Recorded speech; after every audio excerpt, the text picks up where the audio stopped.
It's the winter of 2023. I'm in my family home, in my bedroom, lying down. And as my eyes begin to open, I can't help but realize that my sleep last night was not very good. And how could it be? I was so excited for what's going to happen today. I stand up and grab a leash, a poop bag, and my jacket. A few minutes later, I'm outside on the sidewalk walking my dog Dobie. As the sun's hitting my face, I can't help but feel so grateful for Dobie. He's been in my life for the last 7 years, every single day. But that's not what I was thinking about right there. I was thinking about what all teenagers think about. Cinnamon rolls, steak, and the new recording setup I wanted. And so a few minutes later, I'm at the couch. My entire family's there. And we're all so excited for what's about to happen. After we say a few words, we walk over to the Christmas tree and begin to open presents. I really want this new recording setup. So the first one is t-shirts, and then some books, and then something for my dog, okay? And after a while, I find myself walking around the Christmas tree, and I can't find any more of my presents. I don't see anything else with my name on it. How is that possible? I mean, my family got really good gifts, and I don't see a single one for me. And so I sit back down, and my mom makes an announcement. There's one more gift. It's a really big one. It's in my room. I'm going to bring it out. So close your eyes. And so I sit there with my eyes closed on the couch, and she brings it right next to me with a massive smile on her face. I know what it's going to be. She tells me to open my eyes. And so I open my eyes and I look to my left, and there it is. A hammock. A hammock. What is a hammock anyways? Like a piece of furniture? What would I do with a hammock? Like, regardless, I stand up and I put the biggest fake smile on my face, and I give my mom a hug, and I tell her I love her. I sit back down, feeling deeply sad and disappointed. Like, I wanted this Christmas to be special, and I thought I was so excited to get this new gift, and I end up with a hammock, like some piece of furniture I'm never gonna use. Once we're done, I grab this hunk of junk hammock and I go out into the hall. And with my family still laughing and talking in the living room, I tear open the box and I assemble it. I'm screwing things in and setting things up, and eventually, once it's done, I take it outside. Dobie follows me out into the backyard, and I set it facing the sun. I don't trust it, honestly. It was like made in China or something. I'm looking for the label, and so it's kind of cheap. So eventually I do commit, and I sit on it, and it doesn't break. As I'm sitting there in the sun bouncing off my chest, and the cars are zooming by, Dobie comes and he runs and he jumps up on my lap. As he's sitting there, I'm outside. I can't help but feel so grateful for this hammock. Like, I could see myself in the future so many times coming out here and reading a book in the sunlight with Dobie on my lap. And so I get up and I march inside and I go into the kitchen and I give my mom the biggest hug I can muster, and I tell her how grateful I am for that smile on her face when she gave me this hammock.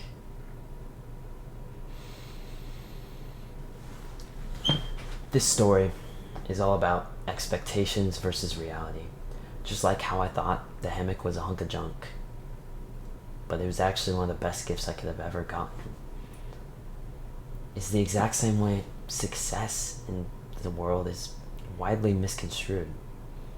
See, most people think success is... Here, if I were to tell you my schedule back in August of 2022, I was in wrestling, okay? I was in cross country wrestling class. I was doing YouTube every morning at 4 a.m. I was going to work at a part-time job. I was in 2 college level classes, in guitar class. I had like all of these things. I was going crazy. Would you think that is what success is? Because a lot of people, and when I hear somebody say that's what their schedule is, I used to be like, whoa, this guy's crazy. And now I see it as like a little 8-year-old kid telling me he plays video games 10 hours a day. You know, he thinks it's a flex, but I think that's just stupid. Why would you do that? And it's the exact same way. You see, we believe that if a young man like you was looking to be successful, what was the first thing he would do? He'd search up more millionaire morning routine. You know, he'd look up, you know, what do I invest in? Like, what's the best business model I can do? And you know, what's the exercises I need to do to build the body? And you know, he's looking to become successful, and he's adding more and more and more. But the truth is, after you read Essentialism, you learn that success is not about doing more. Success is about doing less. And so any single person that you look up to that's successful, they got to their success because they were doing less than you, not more. They were doing less things. How do you think Elon Musk got successful? Any of these guys, like, it's because they were 16 hours a day thinking about their business. Any famous, you know, boxer or like some sports player you look up to, it's not because they're doing more.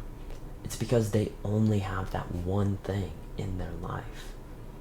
And you get really good at something when you're thinking about it for 16 hours a day. And so what does this look like? You know, how do I implement this? Well, the issue is you have a lot more things in your life than you may realize. I can guarantee you, unless you've been nailing this topic recently, you have 10 more things in your life than you need right now. So after this video is over, I'm going to ask you to take 5-10 minutes and write out, maybe even draw a stick figure of you, and just draw some arrows off of it. There's a great picture, I'll put it up on screen, and this is of essentialism. On the one on the left, it's a circle with a bunch of arrows coming out. A millimeter of progress in a million directions. You're making very little progress and so spread out, so overworked, and at the same time underutilized that you're not making any progress. And then the one on the right, the circle who has one arrow, who's only focusing on one thing. Now, at the same time, I don't think that's healthy. I think you should have a few things that you're working on, but the arrows represent your time and your energy. And so that's how you make the most progress. You focus on one thing. If I were to look back at myself who was in wrestling and cross country, and I needed this message so badly. And so when I found it out, I completely quit everything. I quit wrestling, I quit cross country, I quit my job, like literally. And I got home and I focused on YouTube. It's exactly the path that is right if you're looking to become successful. And so a part of you might be kind of pained after hearing this. There was definitely a part of me that was like scared. but I really want to weightlift and do YouTube at the same time. You know, I had this goal for so long, but I don't think I could give up YouTube. So I'm like, I don't know which one I'd choose. I really like fitness. And so I think there's a better life path here. I think essentialism is fantastic. I think we need to stick with essentialism. And I think that time, that balance that you're looking for, that 1 hour of gym in the day, that 4 hours of reading, and that 4 hours of just working on your business, you know, that's a balanced life, and maybe you have some social life in there too. I think that's supposed to come later in life. I really do think that's what's supposed to happen. I think the best thing to do would be to maximize, would be to go full essentialism, like focusing on one thing for a few months, even a year at a time. You know, let's say you go from $0 in business to $2,000-$3,000 in business per month, right? And then you just maintain it. And the reason why this works is because maintaining is so much easier than growing, right? If this is really prevalent in the gym, you know, if you want the dream body and you work for the dream body for years and years, and then you're at that, you know, 190 pounds, lean, 10% body fat that you wanted, right? Normally, to get there, you'd have to be going to the gym 90 minutes every single day for the whole week. You'd have to be looking up new squat form things, and you'd be thinking about constantly bulking, getting those calories in. But to maintain, you literally just have to go to the gym like 10 minutes a day. 10 minutes a day. That's all you have to think about the gym. Just 10 minutes a day. And then you can focus on something else. And so you build that level of success in one category, and then you maintain. And then you build it in another category. Let's say it's your business. You get 2K a month, and then you maintain it. If it's YouTube, you have to post like 5, 6, 7 times a week just to grow your channel to a good level of success. But to maintain, you only need to post like once every 2 weeks. And if you're making money from like coaching, okay, go on a few coaching calls. It's not that difficult. It's really not. To maintain that level of success, it doesn't take that much. And that's how you build that amazing success in every category, is because you focus on one thing. Instead of making a millimeter of progress in a million directions, you focus on one thing at a time, and you get the most done possible. So you might be scared, but I want to go to the gym and do YouTube at the same time. But when you want to make progress in 2 things at once, you undoubtedly sacrifice both of them, unless it's like a task for the thing you're trying to make progress in. So like for me, I want to make progress in my, you know, my reading and my knowledge. And so YouTube, I read like 4 or 5 hours a day. I just learning and learning and learning. But that's a part of YouTube, right? Because it's like, it helps me make better videos. If I don't have something new to teach, then I can't keep my channel up. So there's of course some exceptions. I think the most balanced lifestyle should wait until you get older. When you have your kids, that's when you don't need to focus on just one thing. And you can, you know, once you have the money and you have the success you're looking for, then you can maintain.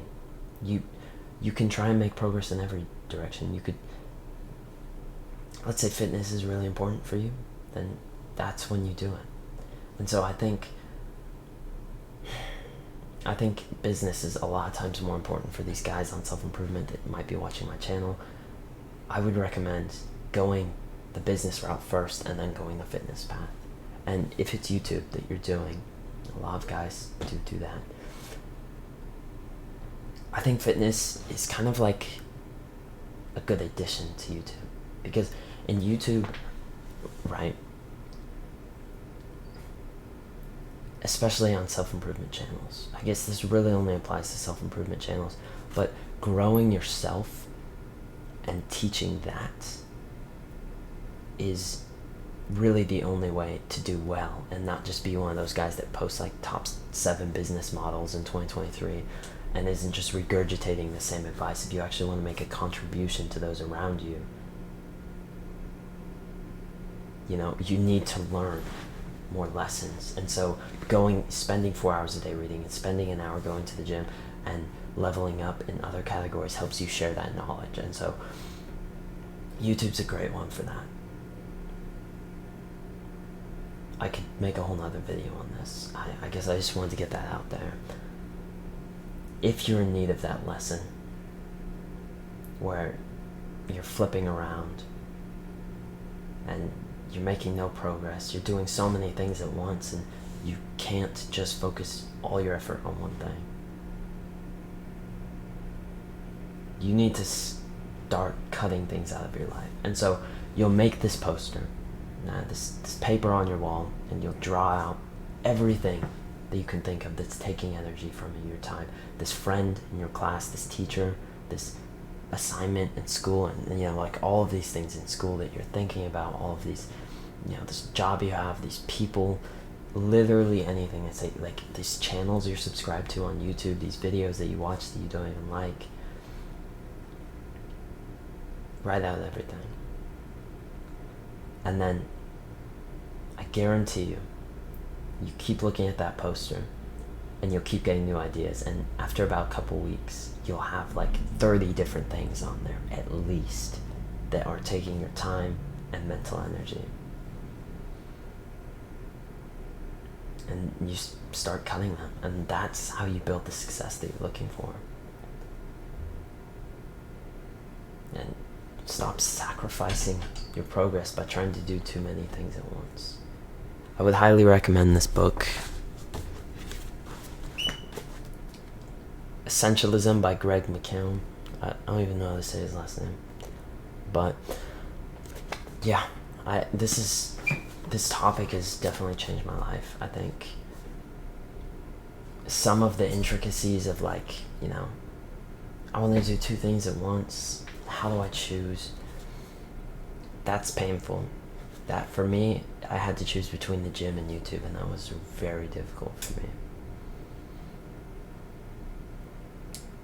You have to build the success first. And so if you're not in a pinch for money, let's say you're 13, 12, 14, living at your parents' house, and you got like 4 years of them paying for your stuff, sure, go for fitness. Honestly, fitness is great. I'd do that if I only have like another year, and I still have to get money every single month.